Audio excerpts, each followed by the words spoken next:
Right, well now, all refreshed. I might have another water, I think. I just thought my career actually at that point, I'd programmed against Radio Windy, and we'd relatively, well, fortunately, we relatively successfully. and late in 1974, a politician named Roger Douglas, who you've probably heard of, announced a complete revamp of the broadcasting system in New Zealand. This was a new Labour government. This was the 70, yeah, that's right. Yeah, it was the Norm Kirk government. Norm Kirk was Prime Minister, and unfortunately died after he'd been in office about 20 months or so. But Roger was there in his back bench at that stage. He wasn't the finance minister. He was Minister of Broadcasting, and he decided that the NZBC needed a shake-up, because NZBC up to that point was running both television and radio. And a roster, a typical roster, say an announcer's roster in Wellington, would read Sherry, Philip, radio 9 to noon, 7 p.m. television news. You know, so people were rostered across the whole breadth of radio and television. Funny way they did the roster, really, to be honest. But we actually, and most television was mostly populated, in terms of on-air people, was mostly populated by radio announcers ducking across to television at the end of their day and doing some continuity shifts, because there was a continuity announcer on television in those days, or reading the news on television. And the famous newsreaders of that day all came from National Radio. Dougal Stevenson, Philip Sherry, Bill Toft, all came from National Radio and did it as part of their normal roster. I might just mention they didn't get paid any fancy money either. I think some of us old broadcasters look at the salaries that are paid now to the stars and we think, boy, oh boy, we really missed out, didn't we? Because none of us, you know, we just basically got paid basic grade public service salaries for fronting a nationwide show, for example. In fact, you weren't allowed to pay more than a certain amount because there was an outfit called the Higher Salaries Commission, which put a limit on the amount that you could pay anybody in salary. So, for example, at one stage I had an absolute breakfast star in Wellington named Lindsay Yo, and we couldn't pay Lindsay more than, and I think the figure was $70,000 a year, because that would breach the higher salary commitments. In a way, it was a good thing. It kept the lid on. I mean, I think things have blown probably out of proportion a bit in terms of what the stars get, as opposed to what the ordinary person running behind the camera gets. You know what I mean?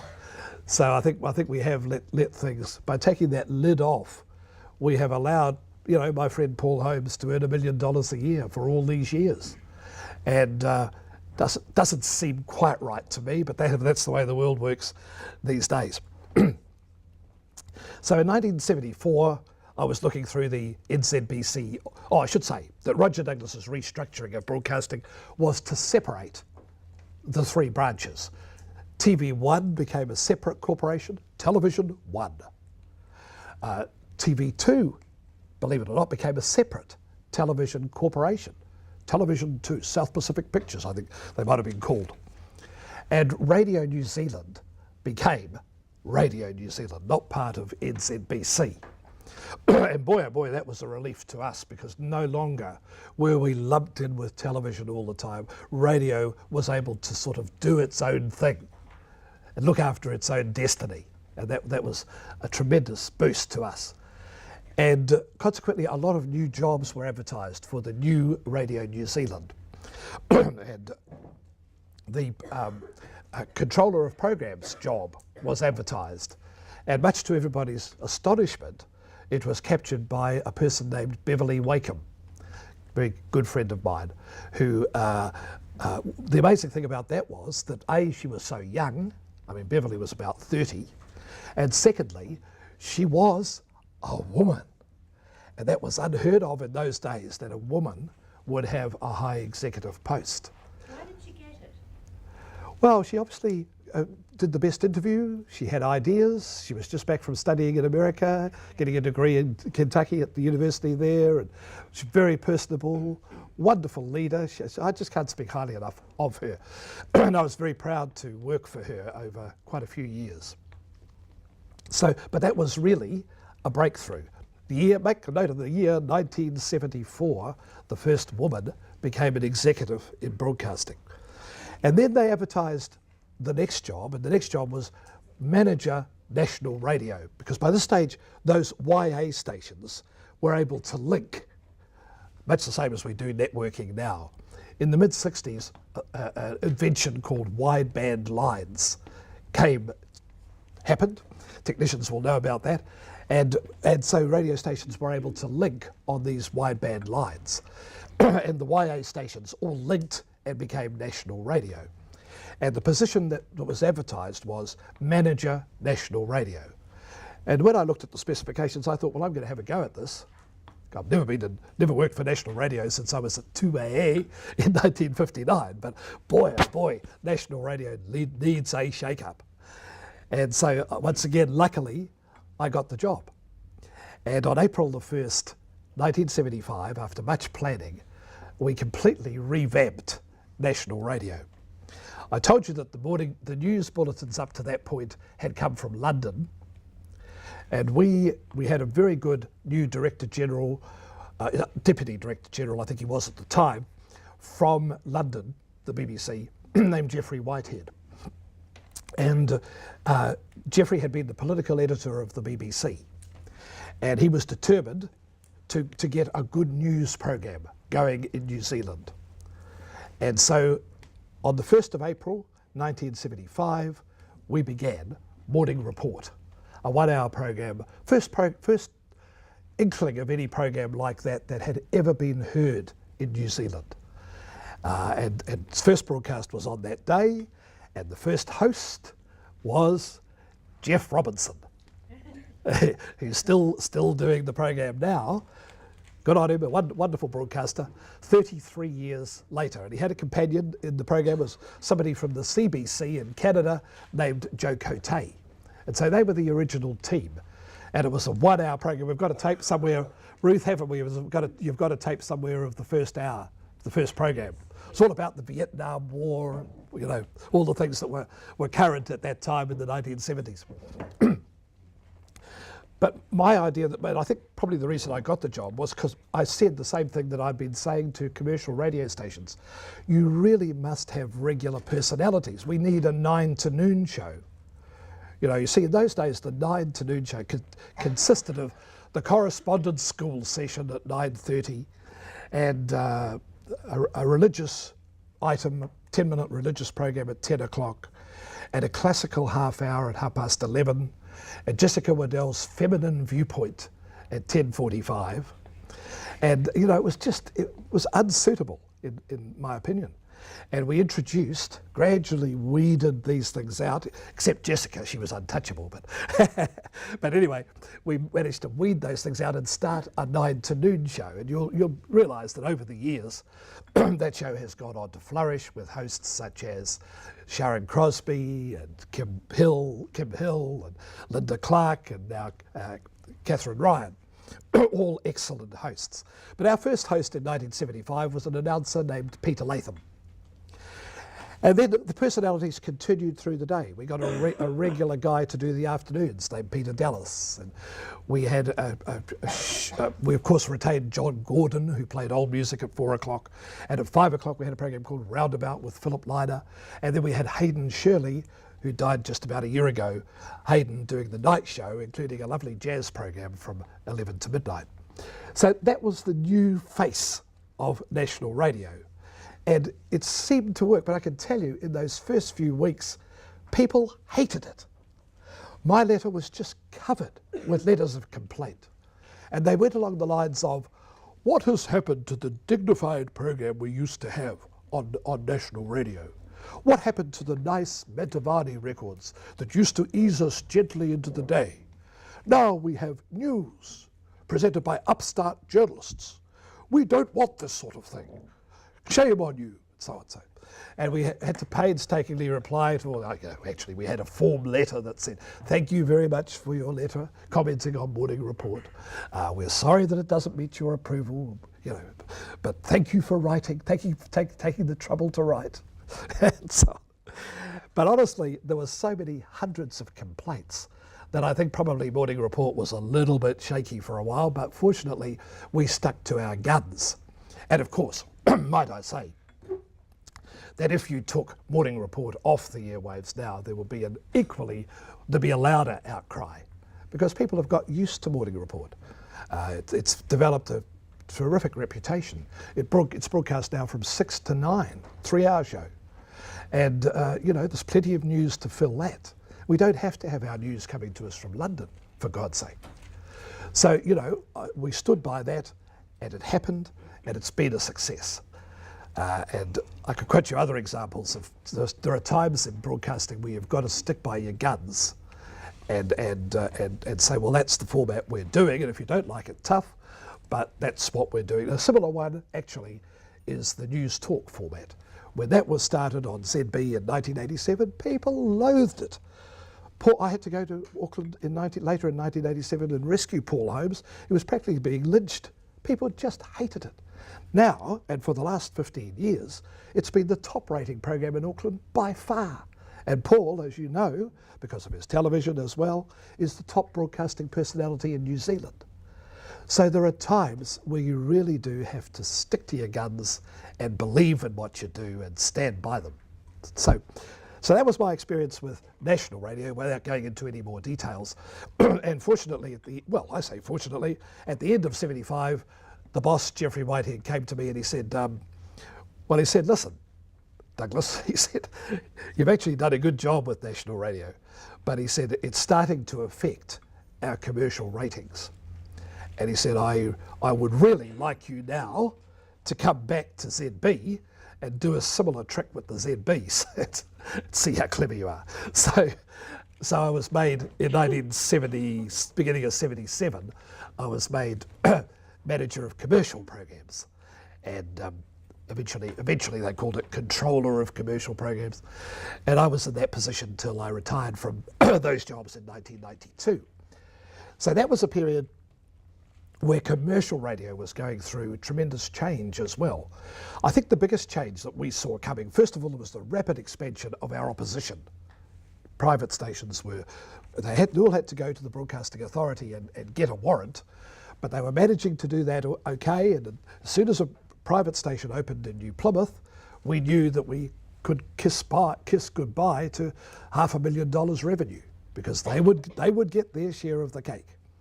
And so it was a nerve-wracking time for Radio New Zealand as private radio spread.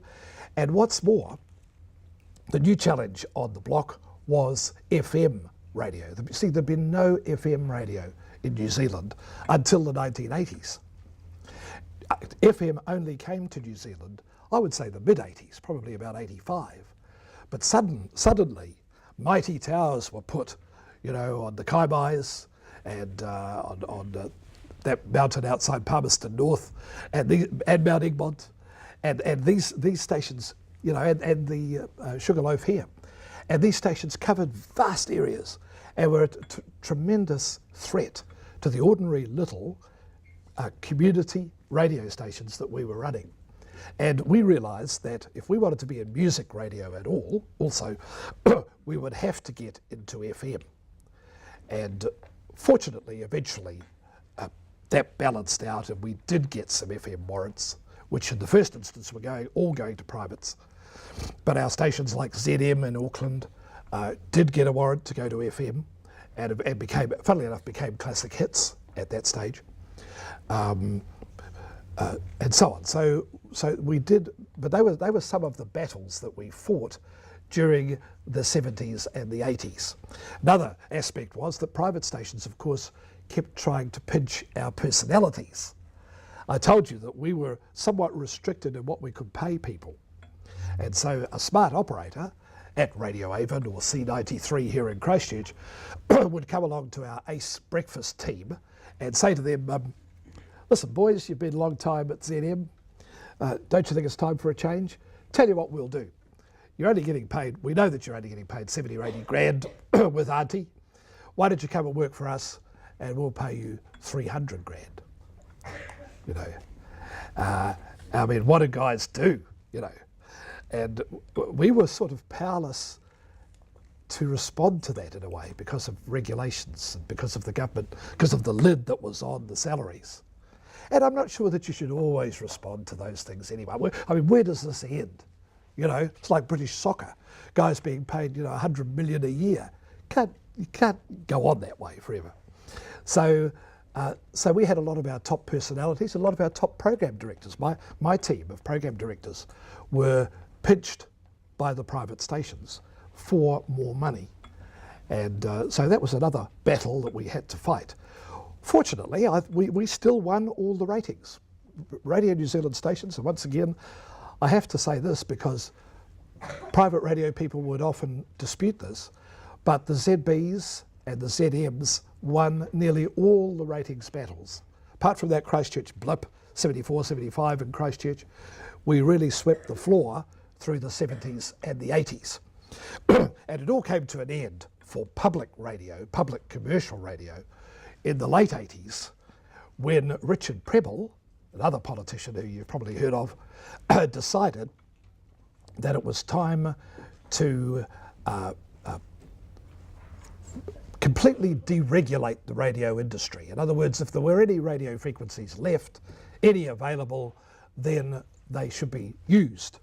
And so you could have, from having, say, 5 commercial stations in Christchurch, suddenly you could have 15 commercial stations in Christchurch, you know, and our goose was cooked, essentially. And the next double whammy we got was that the government of the day anyway decided that they didn't want to be involved in public broadcasting too much anymore. They would keep national radio and concert radio, but commercial radio was not an enterprise that they wanted to be involved in. So in late 1991, the head office of Radio New Zealand was made redundant. We were all fired, basically, and the stations were sold to their present owners, that is, an overseas consortium. And I've nothing against it. I think it was timely. That happened. And we could argue about whether they're doing it the right way. The big casualty in all those changes was local radio. Apart from breakfast sessions, there are parts of New Zealand where people don't get any local radio virtually at all. You know, it's all the brands mostly coming out of Auckland. Sometimes I wonder how Christchurch people put up with this. You know, all the television networks coming out of Auckland, all the radio networks essentially coming out of Auckland, except for national radio, which comes out of Wellington. Because I'm a great believer in local radio, where you can ring the local announcer, you can say you've got a missing pet, you know, you can actually get a notice to say that something's happening down at, you know, such and such places. I know they package them and do them in community notices and so on, but it's not the same really. It's not the same local radio that it used to be, and it's purely a matter of economics. Of course, I realise that we were supporting a team of air staff, programming staff, and copywriters on every station in the country. And the new owners found, well, they said, to heck with that, we can't make a decent profit if we do that. And so large numbers of people were made redundant in the early 90s. And now you've got a situation where often if you want a radio job, you probably have to go to Auckland to get the opportunities, because that's where the opportunities are based. Now, not to say that there are no opportunities in other cities, but they're quite limited compared with what they once were. Okay, well, I think... Question time? Yeah, I think so, yeah. So any general questions on what John's been talking about in the last period of time, before we move on to more focused questions for your web research? If you could stand up, so everybody in the room can hear. When we were looking at the differences between the BBC and the American kind of system yesterday, and we read this thing about how when pirate radio stations started up, in England, the BBC kind of straight away started up their own ones to combat it, and then just took all their announcers. Why did like Radio New Zealand kind of do that straight away? Like, I understand that you guys started the Sunset Show and stuff, but like Right. at Auckland, why did they challenge them as opposed to embracing it? Was it just because it wasn't proper, or what was the reasons behind that? Well, I don't think we ever embraced it. We were quite upset that Hauraki were, I mean, foolishly. I mean, I think competition's a good thing, so, I'm not actually upset about it now. But at the time, we were quite upset that a private station was coming along and challenging us because we had the market entirely to ourselves, and there were probably, to be fair, there were no personalities on the private stations that we would particularly want. Not to say they were bad broadcasters, but they were a different style. For example, in Christchurch, we wouldn't have employed any of the Riding Ivan team because that's the way they talk, right? And Radio New Zealand always had a way of training its announcers and at least to talk properly, at least to communicate clearly. We're not going to be elocuted the way it used to be in the 50s. But if you listen to Ken Ellis and the various radio, old people from the old NZBC, Mike Hosking, Paul Holmes, they all went through the system and were trained to actually speak properly and so on. A lot of the private guys talk like this, it's not really acceptable to us. So we didn't go out to counter and to buy people from the opposition at that time. And I think that's probably why. John, before we go any further, we haven't played the clip. Oh, no. Do you want to play it and maybe I just wanted to play one thing because, of course, sports broadcasting has always been a great love of mine, and I've produced hundreds of scoreboard programs on ZBs and so on. And going right back to those days of the NZBS in the 50s and 60s, there were some great radio personalities that came through despite the system. We've already heard about Aunt Daisy, we've heard about Selwyn Toogood, and so on. And in the sporting world, the ace commentator was definitely a fellow named Winston McCarthy. And he would go to a match and he'd probably exaggerate how good it was, but he just knew how to describe sport, all sorts of sport. I've heard him do rowing, I've heard him do athletics at the Auckland Commonwealth Games. He was just a terrific broadcaster, but most of all, rugby, and his voice was famous in New Zealand. Your grandfather will remember it well, and this is Winston. And here is Clark to take a long-range penalty kick for New Zealand, 7 yards inside halfway, and I would say 12 yards from his right-hand touchline. Now he's got a kick into a bit of a breeze here, but for a man of his calibre, that bit of a breeze might not matter if it doesn't go particularly high, because they say a well-hit golf ball into the wind never worries it. But back comes Clark now. He moves up, he's kicking, and it's a long one. Listen! It's a goal!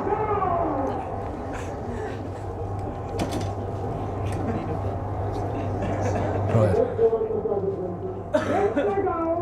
That's the one we've got about it. Look at that crowd again. The crowd is going absolutely crazy over on the bank. 11 nil to New Zealand. Right. Well, of course, obviously that was a test match between the All Blacks and the Springboks in the day where they were real tough encounters. I think that was the 65 tour. But Winston also did the 56 tour, that famous first tour by the Springboks. But he was just a good commentator. He always had the audience in the palm of their hand. And don't forget, we're talking about an era before television. So that radio commentary, people used to sit home, instead of going to the park, sit home just to listen to Winston. He was that good. So that was him anyway. Thank you. Right. Okay. Yeah. stand up. Just you were saying just at the end there that in the early 90s that they sold all like the ZM and the and what became Classic Hits. So why didn't they decide to have stations that ran commercially like they do in TV? Like they got TVNZ where they make money commercially and then they give money back to the government, but they decided not to run any commercial radio stations. Why didn't the government do that? Why did they decide not to do that? Well, I think they just felt that the government, I'm talking about particular politicians, felt that it wasn't appropriate anymore as it was. You see, I told you why the Labour Party acquired commercial radio because they didn't want the press to give them a bad press, basically. And by the time we got around to that era, the early 90s, an incoming government, and they were a national government as opposed to a Labour government, they decided that it was not appropriate any longer for a government to be running commercial radio stations. It was not a business that was good for taxpayers' money. You know, it was a bit risky. And frankly, with all the competition that they'd allowed into the market, it was time just to have private radio. And I think the only thing that I would regret about that is that they didn't give much consideration to how that would affect the standard of radio broadcasting. Now, generally speaking, private radio does a good job, and I'm not implacably opposed to it or anything like that. But I think you'd probably agree that there is, and there has been over the years, some pretty rough private radio broadcasting go on in New Zealand. And not just in speech, but in various other aspects as well. And I was just nervous about that at the time, but of course that doesn't worry politicians. They're not there to provide wonderful broadcasting. And they sold the ZB stations, that network, for over $100 million. So it was useful money.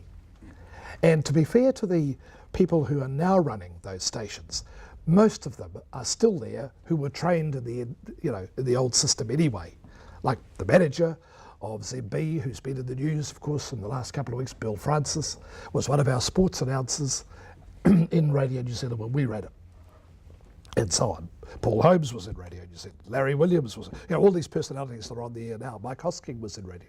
So at the moment, that residue of trained talent is still carrying through.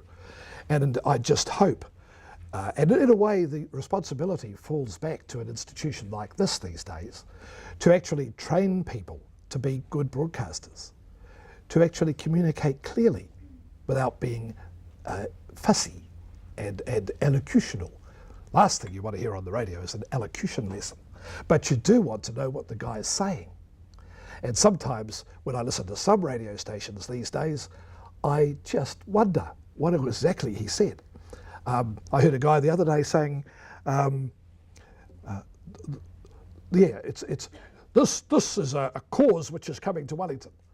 I tried to work that out for a while. I realised that he actually meant a course, quite a different word. And you get a lot of that. In Wellington you get people talking about Kilburn. There's no such place in Wellington called Kilburn. It's Kelburn. Announcers were taught how to pronounce their vowels and so on. And I think those things are important. Maybe I'm old-fashioned and silly. I'm quite a big listener to Radio Sport, and they don't really offend me very much. Just at times they're a bit rough, but on the whole they're pretty good. So let's not be too fussy about it. But at the same time, there are certain standards below which we should not drop.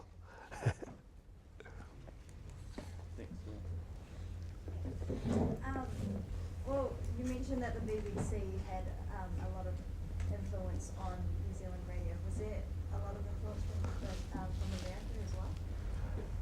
That there was a lot of influence from the BBC. Was there a lot of influence from America as well on radio? Later, yeah. We were very much committed to the BBC in the early part of my career, 50s, 60s, 70s, 80s, and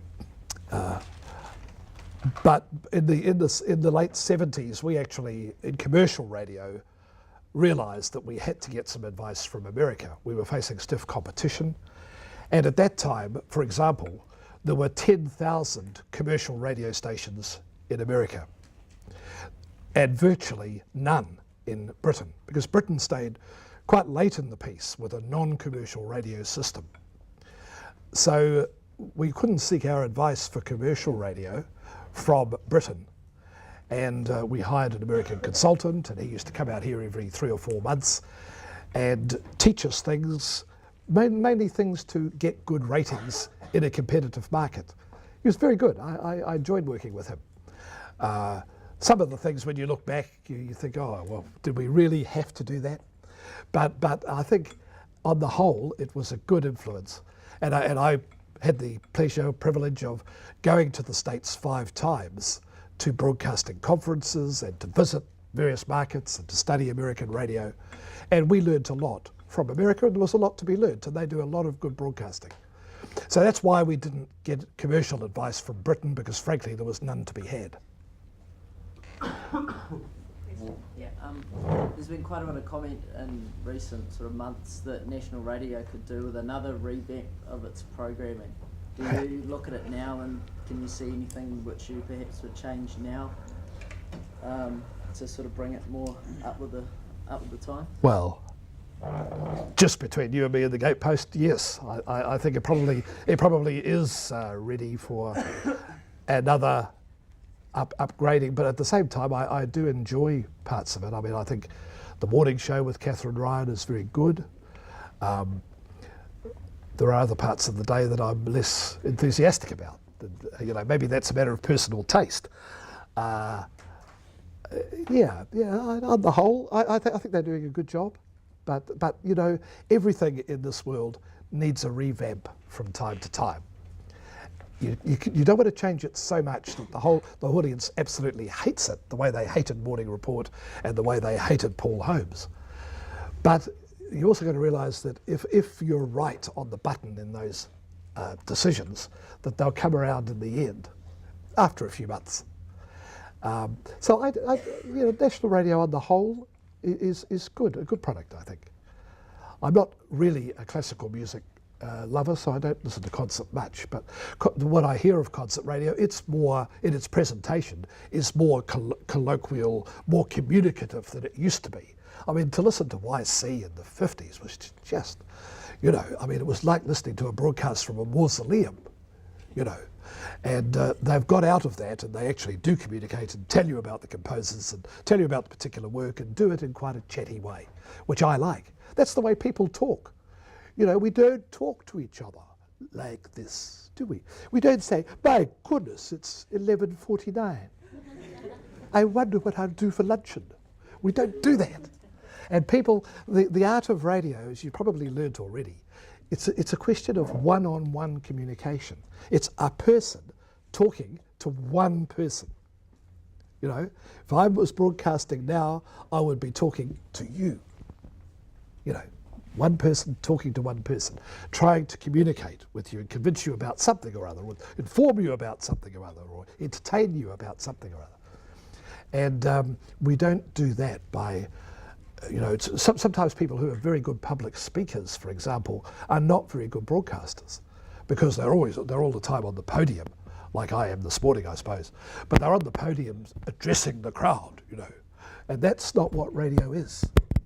We're addressing a crowd, but we're actually addressing individuals. We're actually talking to individuals. So that's an important aspect of radio. Yeah. Just a question. If you could go back now, would you change anything about your career? Do you have, not really necessarily saying do you have any regrets, but would you change anything?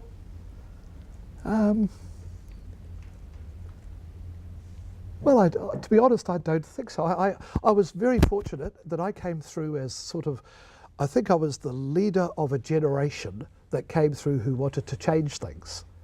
And for some reason, the bosses thought that young Johnny Douglas is the guy who could sort this out, you know, type thing. And we had to make some really big changes.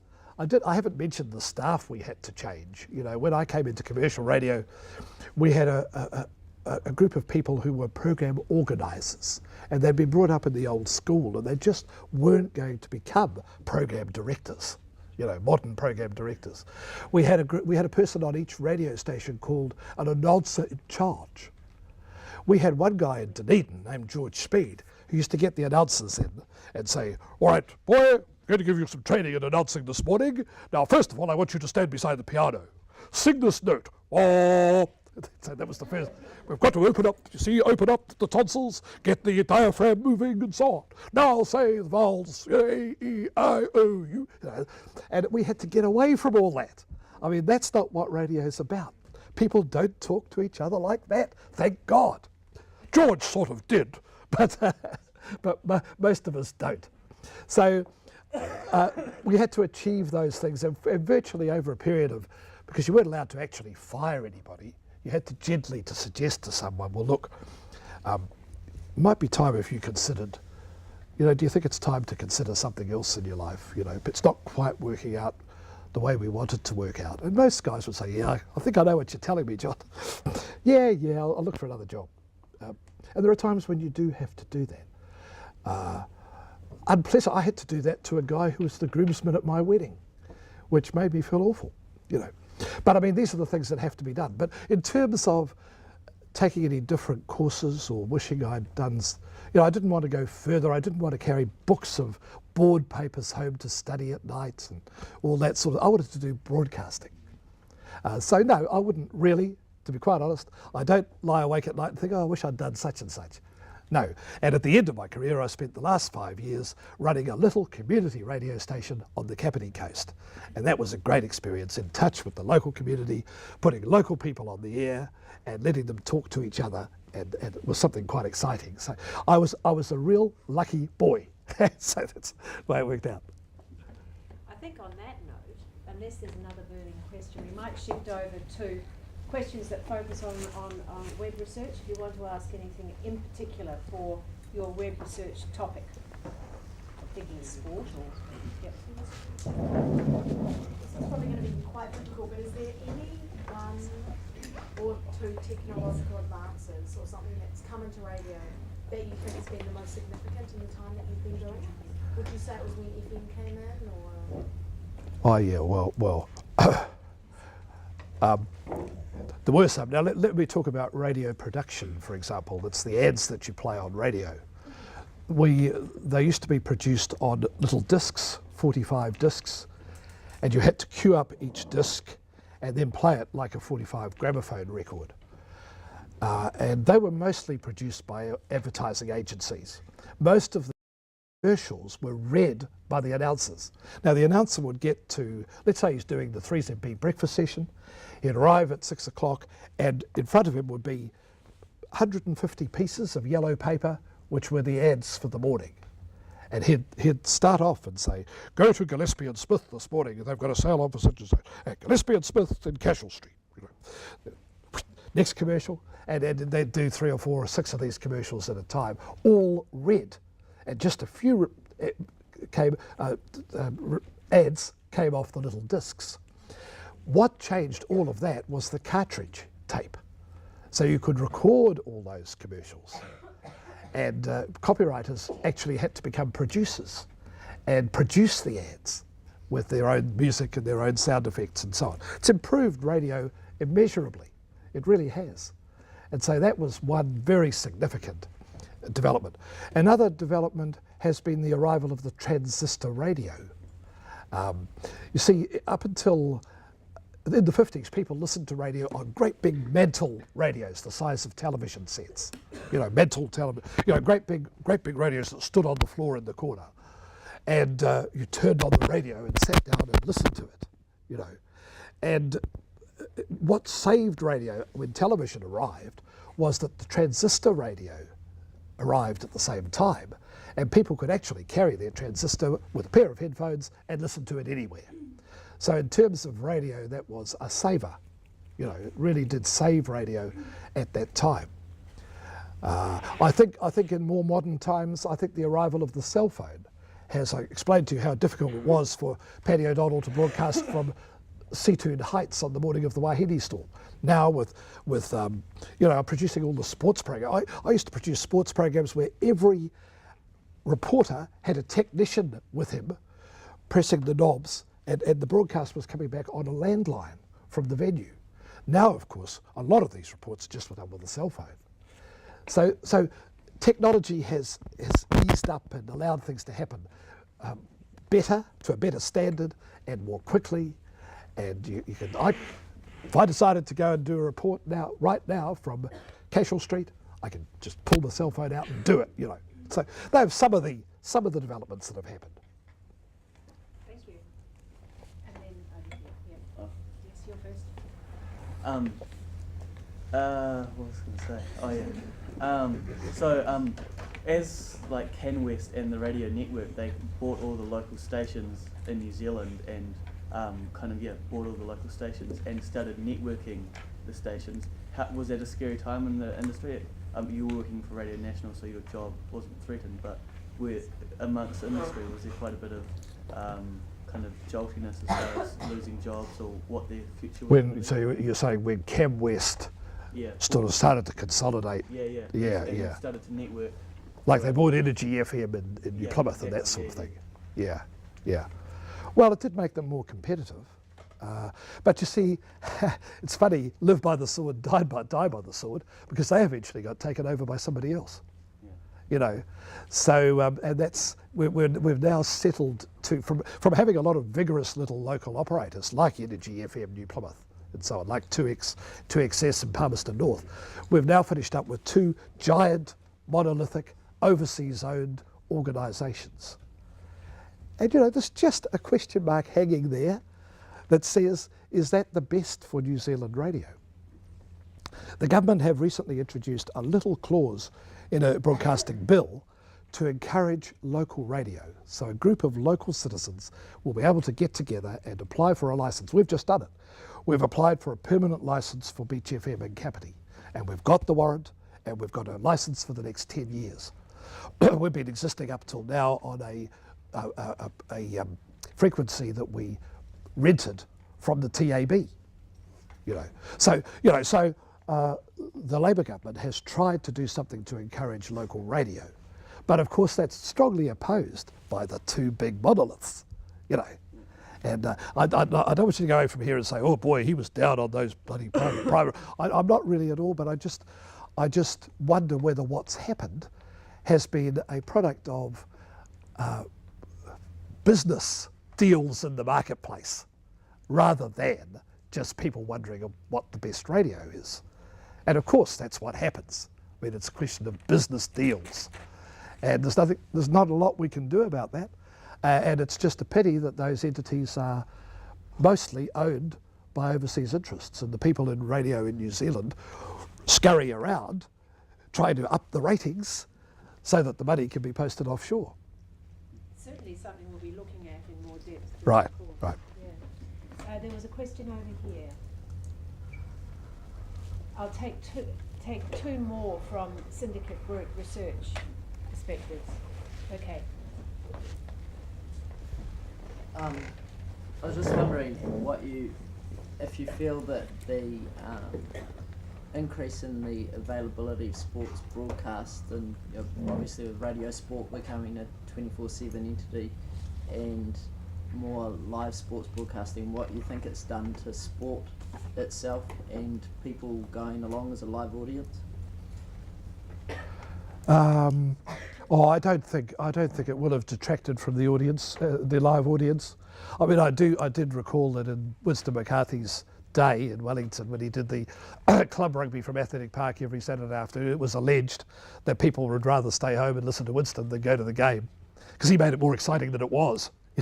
He really did. But no, I don't really think that's had an effect. I mean, I've been very fortunate to have Radio Sport, and congratulations to the radio network because you see, it used to be done on non-commercial radio. There was a program every year, particularly in the summer with all the cricket coverage. To broadcast a cricket match is quite difficult because, a cricket match can last 30 hours, test match. And so to broadcast that in commercial radio is quite a challenge. But they do manage to do it. They've got their expert cricket commentators led by Brian Waddle, and they broadcast all the test matches fully. They have to run in an ad every now and again. Sometimes that's annoying to the listeners. But on the whole, they do a pretty good job. And I don't think it detracts from the audience. In fact, it could well enhance the audience, because people say, oh, gee, I might go have a look at that next week, type of thing. Heard a very good commentary the other night on the netball from the semi-final that the Magic won in Hamilton. Excellent commentary. Really good. Exciting. I don't have Sky really. I can't get it in my flat, and I really enjoyed the radio commentary. So no, they do a good job. Yeah. When you first started the Sunshine show, Sunset, was your audience sort of the younger generation, or was it the older ones that you've been used to? Well, I think across the board in a way, led by the younger audience. We quite often did the show live we had a big studio in the old broadcasting house in Wellington, and we'd say it's open night, Friday night, anybody wants to come in, well, they'd queue up, you know, mostly young people, because Auntie Madge is not going to come in and sit in the studio to watch, you know, Pete Sinclair do a DJ show. But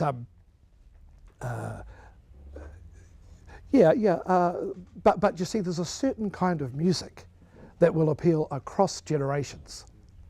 You know the sort of song I mean. There are plenty of songs that, you know, they're not just youth appeal songs.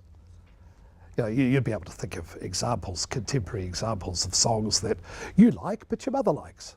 You know, probably your grandmother likes, in actual fact. And back in that era that we're talking about, the 60s, there were a lot of those songs around. Most songs were like that. Most songs were happy. All the Beatles songs were happy, dancing songs. Mum liked them. Grandma liked them. You know, I want to hold your hand. You know, sort of, you know, and so I think we had a wide audience. And another factor was, of course, there was no competition anyway, so they had to bloody listen, didn't they?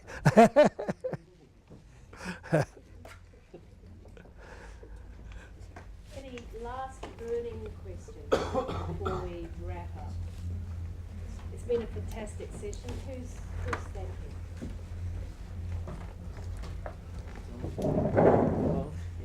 We just want to thank you very much for coming in and talking to us. We've all learnt heaps. The radio students probably took heaps in because we've learnt a lot about it, but everyone got heaps out of it, so thank you very much for coming.